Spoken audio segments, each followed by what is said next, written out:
Kita mulai saja ya seadanya jumlah mahasiswa. Assalamualaikum warahmatullahi wabarakatuh. Ya, kita lanjutkan pertemuan kuliah permodelan geospasial yang ketiga. Ya. Jadi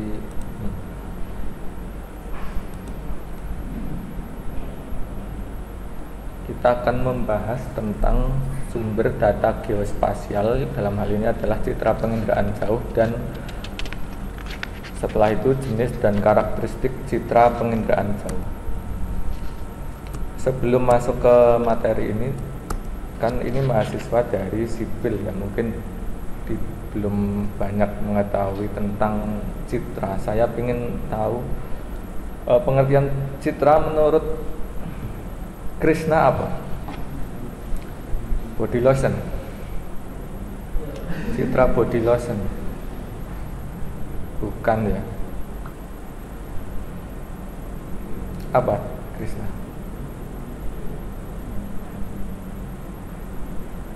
Atau pernah lihat belum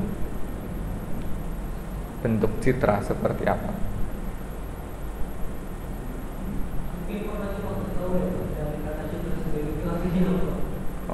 Yang ditampilkan dalam citra itu apa?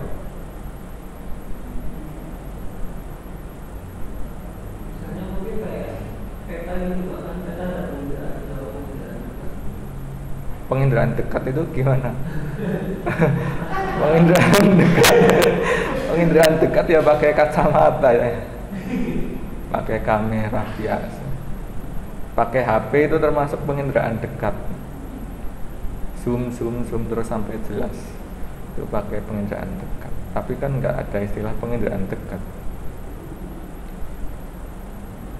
Atau bisa dibantu Trian?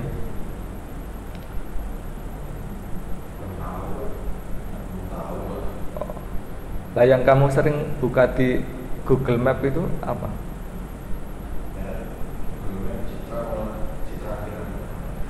Citra kira.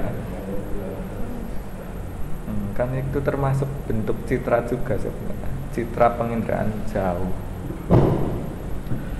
Jadi sebenarnya kalian sudah banyak memanfaatkan ya, cuma ternyata nggak menyadari bahwa itu adalah citra yang dipakai di Gojek, Grab itu kan juga sebenarnya citra penginderaan jauh. Kenampakan permukaan bumi yang dipotret melalui satelit, makanya bisa luas kenampakannya. Coba kalau dilihat dipotret pakai kamera biasa kan nggak tampak. Jadi citra itu salah satu bentuk, salah satu jenis sumber data geospasial. Nah, citra itu berbeda-beda jenisnya, tergantung dari resolusinya. Salah satu resolusi ada 4 macam ya dalam penginderaan jauh. Jadi seperti yang pertama resolusi spasial. Resolusi spasial itu apa? Setiap jenis citra punya tingkat kedetailan beda-beda ya.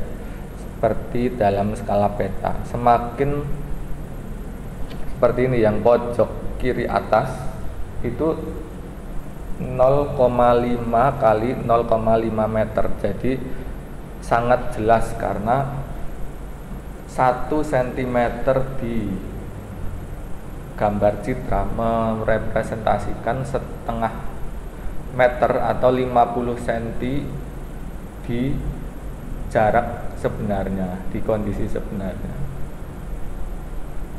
Makin tinggi resolusi spasial, maka citra itu akan semakin jelas.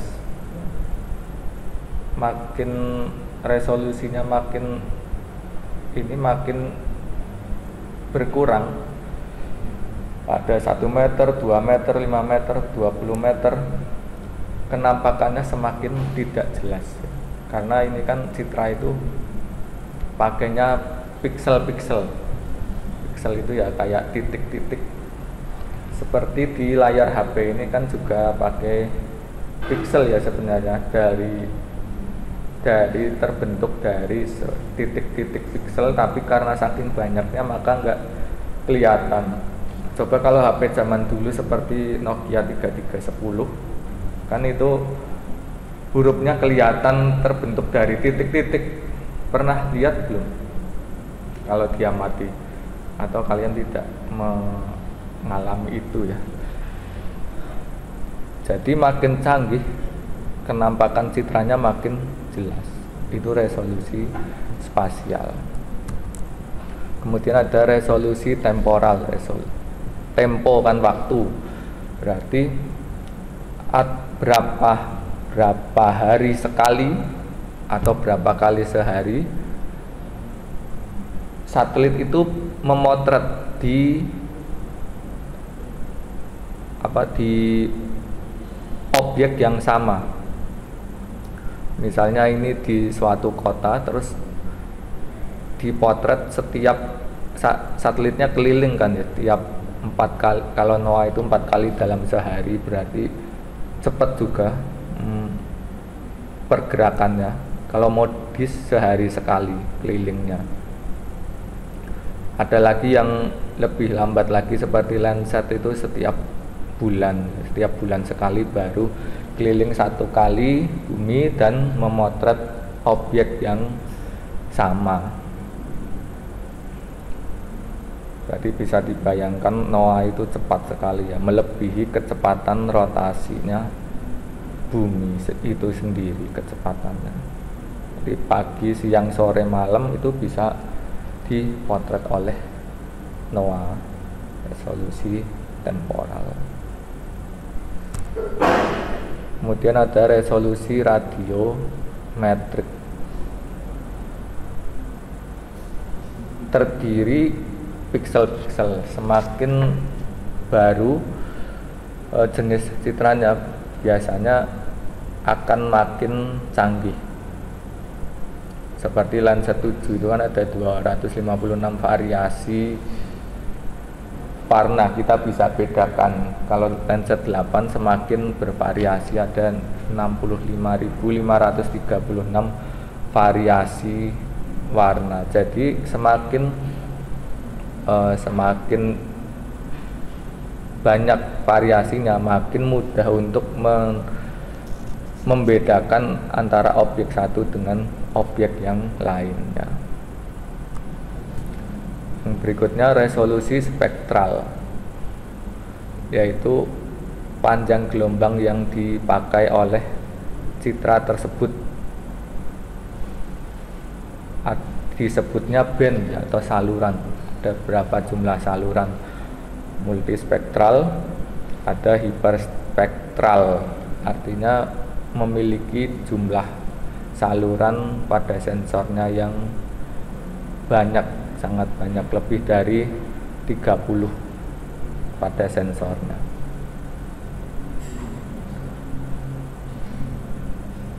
Ya, ini juga makin banyak bandnya, makin bagus citranya. Nah, kalau citra resolusi tinggi biasanya tidak disediakan gratis ya, harus beli. Maka belinya di mana? Ini salah satunya, bukan iklan ya. Tapi ini ya hanya referensi jika kita membutuhkan sumber citra didapat dari mana. Harganya ya bisa terbilang mahal ya, karena ini pakai dolar hitungannya. Misalnya pingin luas berapa dan cakupan wilayah dan waktunya ditentukan, terus kita pesan. Makin luas ya makin mahal, bisa ratusan dolar ya. Kalau ratusan dolar ya berarti bisa beberapa juta rupiah per lembarnya, cukup mahal. Maka kalau untuk mahasiswa ya jarang dipakai, biasanya cari yang gratisan supaya murah. Nah, yang murah biasanya resolusinya akan lebih rendah atau tingkat menengah. Kalau ini kan resolusi tinggi.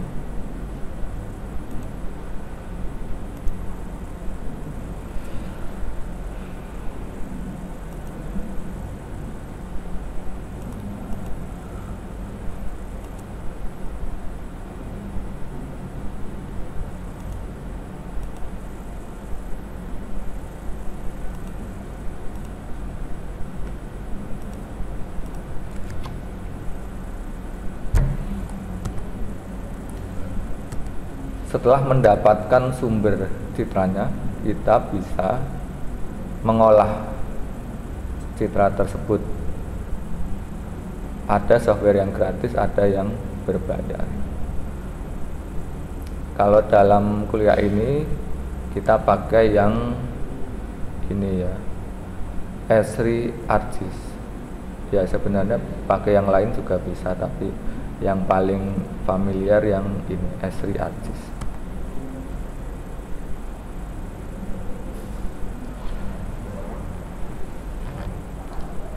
Terus kita bisa memilih citra mana yang mau dipakai berdasarkan kebutuhan. Ini kan tingkat pantulan cahaya yang dihasilkan oleh suatu objek. Semakin tinggi grafiknya, maka pantulannya makin besar. Jadi misalnya kita ingin meneliti yang mana ada vegetasi atau meneliti tanah atau air, maka citra yang kita pakai adalah jenis yang dia memberikan pantulan tertinggi supaya objek yang ingin diteliti kenampakannya jelas ya. Nanti kita akan pelajari lagi seperti ini. Jadi citra itu tersusun kalau warna RGB ya, seperti dalam printer red, green, blue. Kita mainkan kompositnya, RGB-nya, maka akan menghasilkan warna yang beda-beda walaupun objeknya sama ya, tapi tergantung dengan tingkat ketelitiannya. Kalau yang warna normal wajar pakai yang komposit ini 432. Jadi ini warnanya misalnya vegetasi ya hijau, terus tanah ya kecoklatan, permukiman juga karena permukiman berdiri di atas tanah ya cenderung kecoklatan ya. Tubuh air biasanya agak kehitaman. Kalau kita ingin meneliti yang fokus pada vegetasi, ini kelihatannya kurang jelas karena tidak tahu ini kerapatannya berapa. Maka kalau untuk vegetasi lebih baik pakai yang komposit ini 843 ya. Karena vegetasi dipantulkan cahayanya dalam warna merah dan intensitas warnanya ini akan semakin merah dianggap vegetasinya semakin rapat atau semakin banyak jenis vegetasi. Jadi ini bisa dilihat bahwa yang daerah sini lereng-lereng pegunungan ini vegetasinya lebih rapat dibandingkan dari yang daerah dataran rendah. Ini kan dataran rendah, warnanya sudah cerah, merahnya cerah.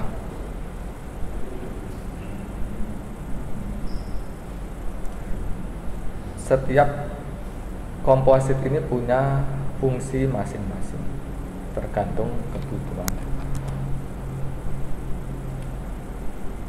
Satelit yang biasa dipakai,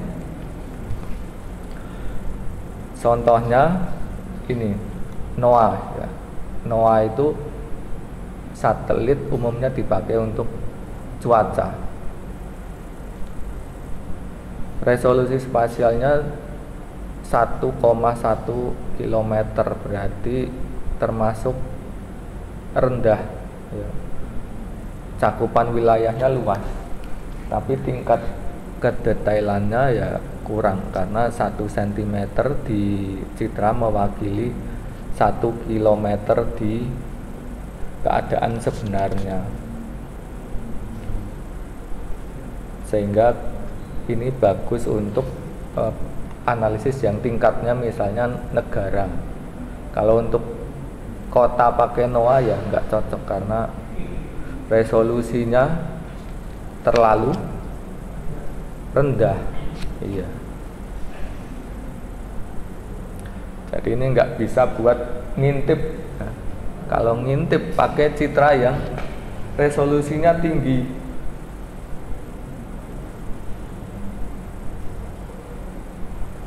tapi ini bagusnya resolusi temporalnya 12 jam. Berarti kita bisa mengetahui perbedaan tiap 12 jam. Perbedaan suhu atau cuaca atau curah hujan kita bisa mengetahui secara periodik lebih cepat. Ini kelebihannya. Terus ada lagi Landsat. Landsat itu resolusinya tingkat menengah. Resolusi spasialnya 30 meter, artinya 1 cm di citra mewakili kenampakan 30 meter di objek sebenarnya. Cocoknya ini untuk analisis tingkatnya yang misalnya seperti provinsi, ya. Provinsi Jawa Tengah, provinsi DIY itu cocok pakai Landsat. Jadi dalam analisis citra disesuaikan dengan objek yang mau diteliti tujuannya. Tapi resolusi temporalnya 18 hari. Jadi jangan pakai Landsat ketika dibutuhkan data yang sifatnya harian, karena tidak bisa, karena ini baru mengelilingi bumi satu kelilingan 18 hari sekali. Jadi pola harian tidak terwujud ya ketika pakai Landsat ini. Kalau bulanan mungkin masih bisa terlihat. Terus spot itu kurang lebih ya seimbang sama Landsat ya, kurang lebihnya. Citra di resolusi spasial tingkat menengah. Oh, ini 30 meter, kalau spot lebih jelas lagi 10 meter. Dan resolusi temporalnya 2-3 hari. Jadi ada yang 2 hari, ada yang 3 hari, tergantung moodnya ya. Kalau lagi capek ya 3 hari. Kalau lagi semangat ya 2 hari 1 keliling gitu. Jadi beda-beda.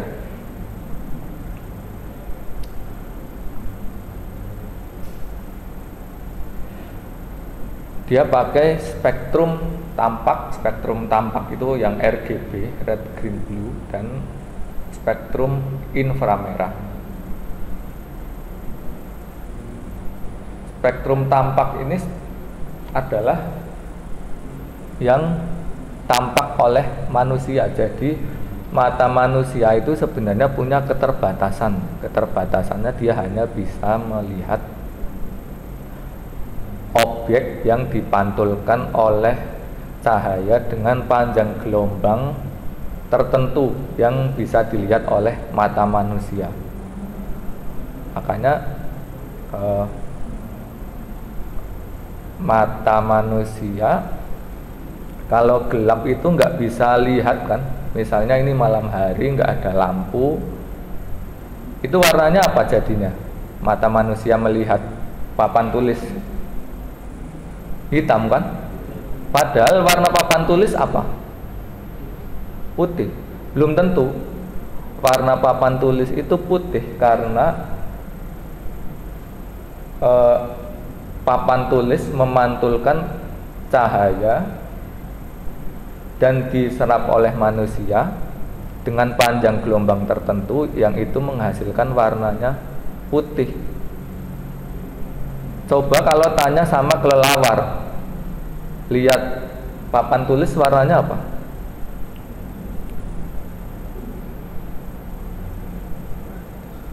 Apa warnanya? Ya nggak tahu ya, nggak tahu bahasa kelelawar. Atau kita tanya pada ular, belum tentu ular menjawab warnanya putih papan tulis, karena dia matanya bukan pakai spektrum tampak. Seperti gunung Merapi dari kejauhan, warnanya apa dari sini? Lihat Gunung Merapi dari sini warnanya apa? Oh, nggak kelihatan ya, ada pintu ya, tutup pintu. Tapi misalnya kita di jalan lihat Gunung Merapi. Gunung Merapi arahnya mana? Di mana Gunung Merapi? Sana.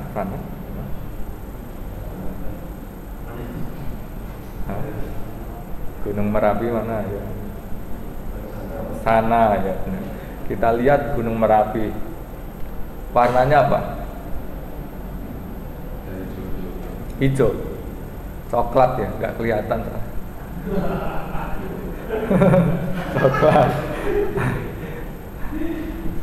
Ya, kalau dari jauh segini ya warnanya biru. Tapi ketika kita dekati, misalnya di Kaliurang KM 17 sekitar mana itu, Gracia atau UII KM 14, atau naik lagi sekitar villa-villa itu, warnanya jadi apa? Kehijau-hijauan kan ya. Apakah Gunung Merapinya berubah warna? Bukan gunungnya yang berubah warna, tapi pantulan cahaya yang dipantulkan oleh Gunung Merapi tersebut diterimanya oleh mata beda-beda panjang gelombangnya tergantung jaraknya. Coba kalau malam, kan Gunung Merapinya jadi hitam. Jadi seperti langit warnanya biru itu sebenarnya belum tentu ya langit warnanya biru. Laut warnanya biru itu juga belum tentu warnanya biru. Itu karena mata manusia punya keterbatasan dalam menerima pantulan cahaya. Syarat manusia bisa melihat itu apa? Harus buka mata, ya, harus ada cahaya. Iya, harus buka mata dan ada cahaya. Buka mata tanpa ada cahaya nggak akan terlihat. Terlihatnya cuma hitam-hitam. Kira-kira kalau orang tunanetra itu akan melihat warnanya apa ya kalau melihat itu? Gelap atau, karena kalau kita menutup mata di lampu yang terang itu kan warnanya kayak ada kemerah-merahan deh.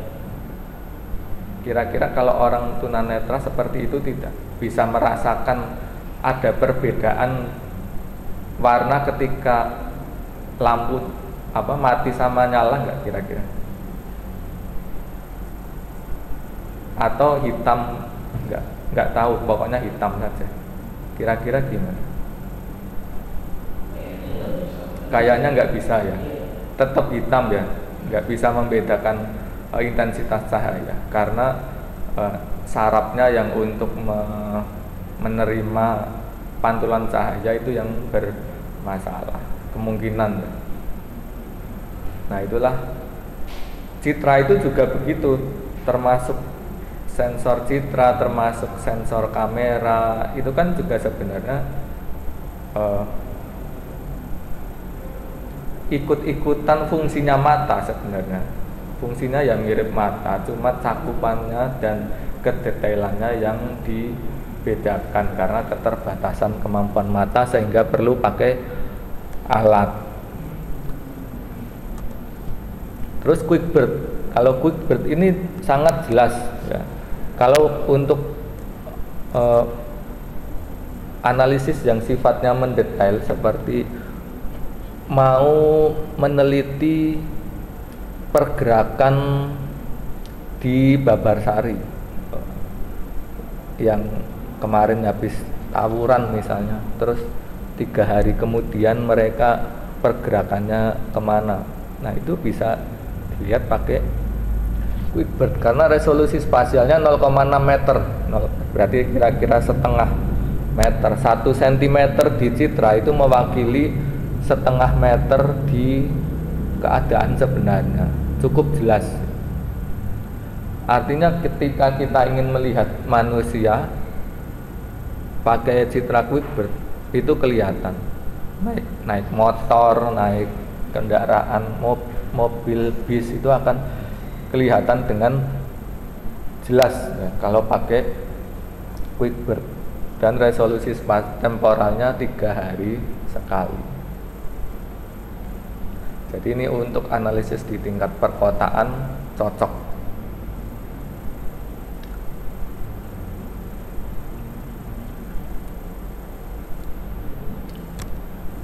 Kecanggihan teknologi membuat resolusi spasial ini semakin tajam. Bahkan ada yang resolusi spasialnya itu hanya 30 cm.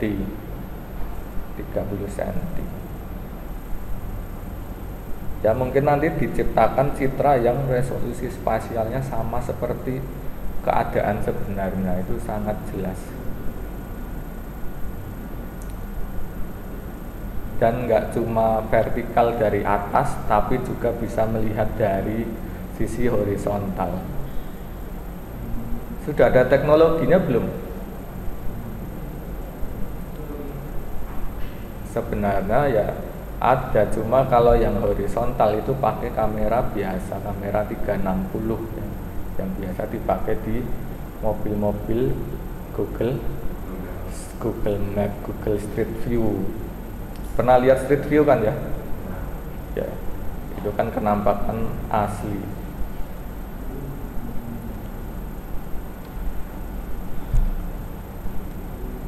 Jadi kalau ada mobil Google Street View lewat, dada-dada ya, biar nanti direkam oleh kamera, jadi kita terkenal.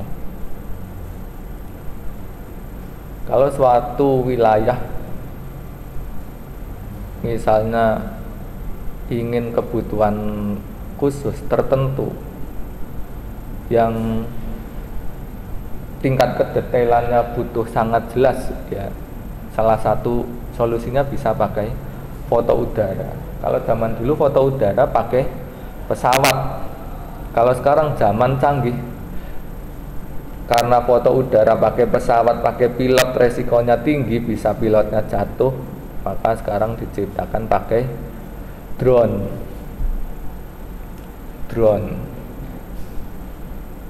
Jadi kameranya dipasang di drone, diterbangkan, dan ini otomatis ya, terbangnya otomatis. Kira-kira teknologi drone itu sejak tahun berapa? Mungkin kita mengenal drone baru akhir-akhir ini ya, tapi teknologinya itu sebenarnya sudah sejak tahun 2000 awal itu sudah mulai dipakai drone. Tapi karena masih jarang, maka biayanya sangat tinggi untuk foto udara pakai drone. Lalu pada tahun 90-an seperti pernah lihat di TV RCTI Oke yang ketika mulai terus di sawah terbang itu enggak kameranya, pernah lihat enggak? Kan kameranya terus melihat orang yang lagi nonton TV kayak terbang gitu kan di sawah, padahal itu tahun 90 awal. Kira-kira itu pakai apa? Apakah pakai pesawat? Karena waktu itu drone belum ada ya.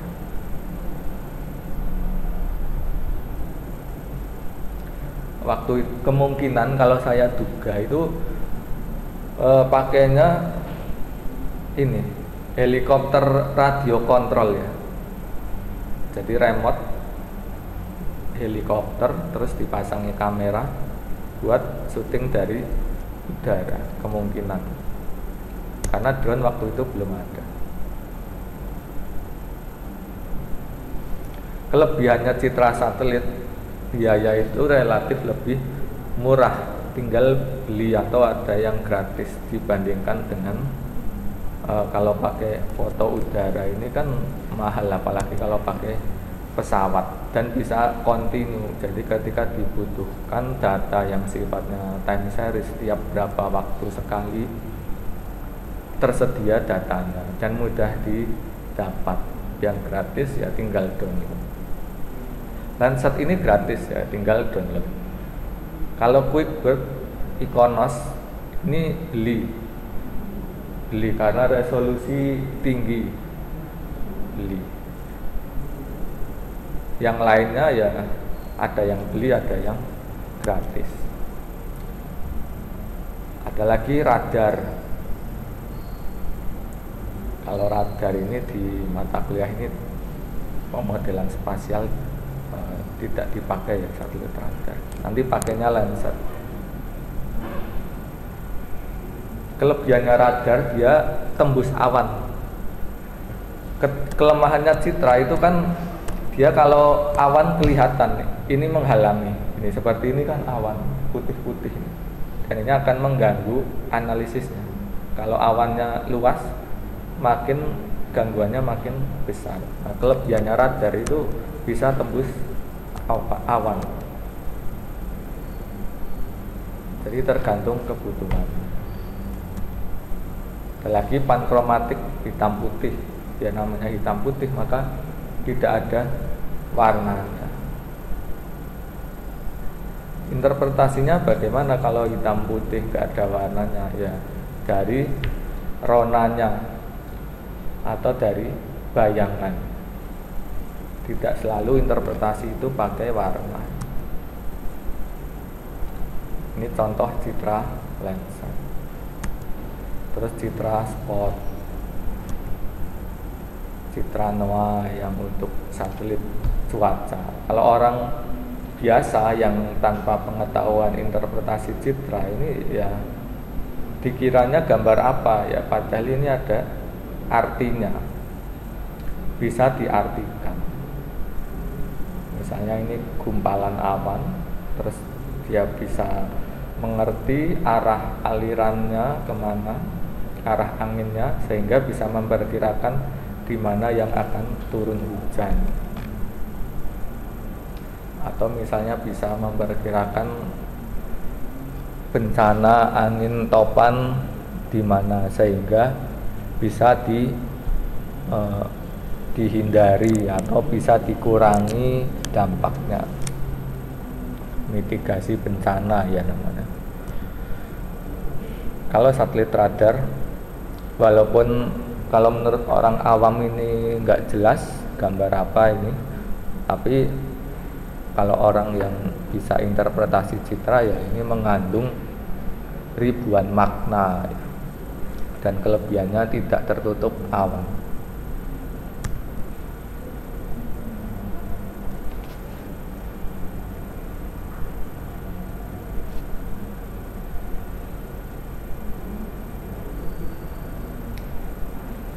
Ini karakteristik citra satelit.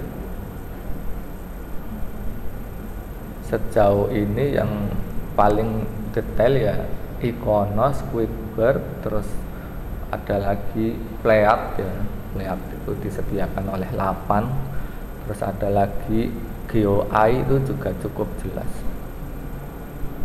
Tergantung dari resolusi spasial yang diwakili oleh pixel. Pixel itu kepanjangannya picture element.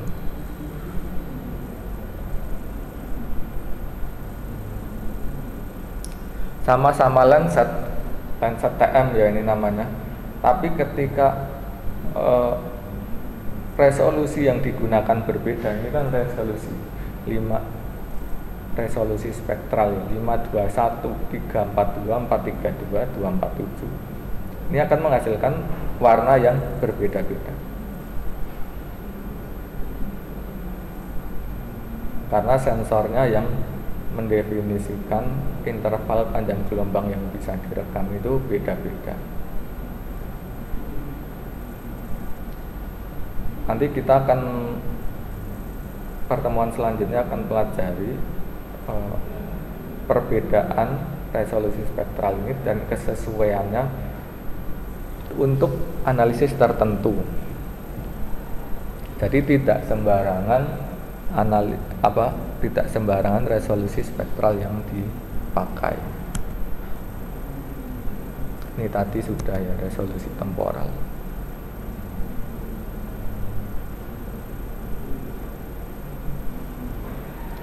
Nah, kalau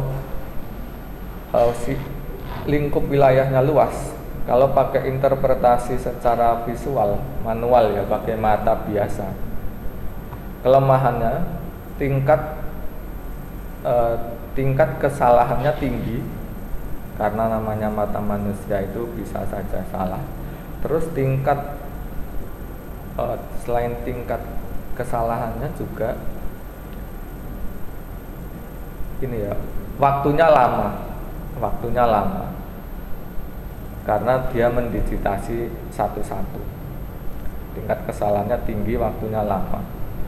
Tapi kalau interpretasi secara digital, misalnya ini indeks vegetasi, langsung ketemu kerapatan vegetasinya seberapa, vegetasinya jenisnya apa, itu langsung bisa ketahuan secara otomatis dengan interpretasi secara digital. Nanti kita akan pelajari setelah UTS, kita praktekkan bagaimana caranya mengetahui indeks vegetasi melalui interpretasi digital, namanya NDVI.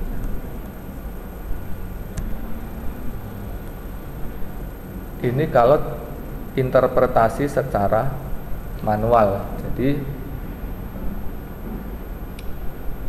kita satu-satu, ini apa misalnya. Kalau ini kira-kira apa? Gampang ya. Ini gambar apa ini? Permukiman, ya jelas permukiman. Kalau ini apa? Vegetasi, ya. Vegetasinya tapi kan bisa kebun, sawah, ladang, tegalan, hutan, pekarangan. Kita kan nggak tahu ya, nggak bisa membedakannya, dan takut salah juga kalau membedakan ini. Maka diperlukan interpretasi secara digital tadi supaya bisa mengetahui pastinya. Ya, supaya pasti valid sih sebenarnya cross check di lapangan lebih tepatnya lagi. Tapi ini akan membutuhkan waktu lama. Ya, kalau ini lingkup wilayahnya cuma desa atau kecamatan. Coba kalau ini kabupaten atau provinsi dan harus jalan kaki menyusuri hutan, ya kan gempor ya kakinya, capek. Makanya perlu kemajuan teknologi untuk mengatasi kelemahan ini. Kalau ini kotak-kotak ini kira-kira apa? Pabrik. Bukan kolam renang. Bukan ya. Apa? Terlalu luas. Pabrik atau kos-kosan? Mungkin kos-kosan. Iya kan? Kos-kosan eksklusif.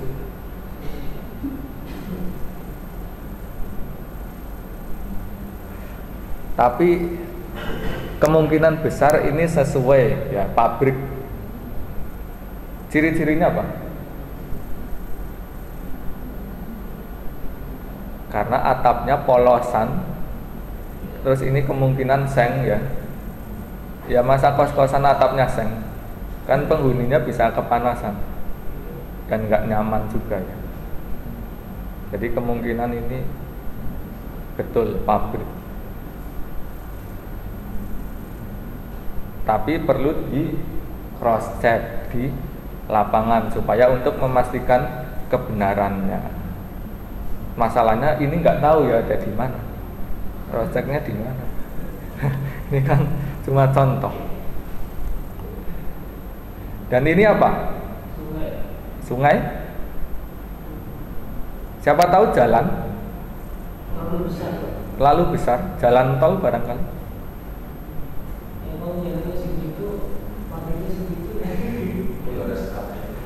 Nggak ada sekatnya. Ya, kalau dari ciri-cirinya ini memang sungai ya, walaupun seperti jalan. Tapi setiap penelitian harus selalu di cross check di lapangan. Kalau memang ini sungai ya coba nyebur. Kalau tenggelam ya berarti ini sungai. Kalau ketabrak ya ini jalan. Gitu. Tapi dari ciri-cirinya ini kelihatan. ciri-cirinya warnanya coklat ya. Coklat tandanya ini cappuccino. Airnya keruh. Tapi belum tentu loh ini airnya kotor, belum tentu karena kan iya pantulan cahaya dan kita nggak tahu citra apa yang dipakai ya. Jadi sebagai interpreter jangan sembarangan menentukan kalau belum tahu ilmunya, nanti bisa salah. Sedangkan hasil dari interpretasi ini kan mau buat penentuan kebijakan dalam pembangunan wilayah. Sekali ini salah kan bahaya. Terus kalau jalan harusnya ini ada dividernya ya, paling enggak ada garisnya, marka jalan. Tapi ini kan enggak ada marka jalannya, sehingga kemungkinan besar ini sungai. Kalau yang ini anak sungai ya betul. Ini sama ya. Lalu yang jalan yang mana? Ini ya. Ya kok tahu ini jalan? Siapa tahu anak sungai? Hah? Lebih besar dari jalan-jalan yang kecil. Kenapa ini bukan sungai? Jalan utama.